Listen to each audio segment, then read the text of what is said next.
Swing open the front panel and remove the grate from the bottom of the warmer. Using the 1/4 inch nut driver, remove the 8 fan cover screws.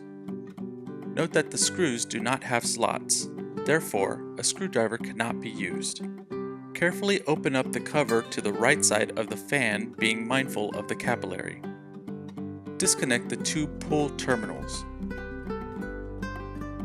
Using the 3/8 inch nut driver, remove both the left and right hex nuts. Slide the temperature limit switch off the posts, along with the lock washers, being sure to leave the spacer nuts in place.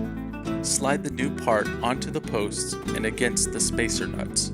Note that in this case, the orientation of the part does not matter.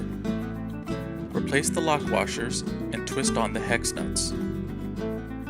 Using the 3/8 inch nut driver, hand tighten the hex nuts. Plug the 2 terminals into the new part.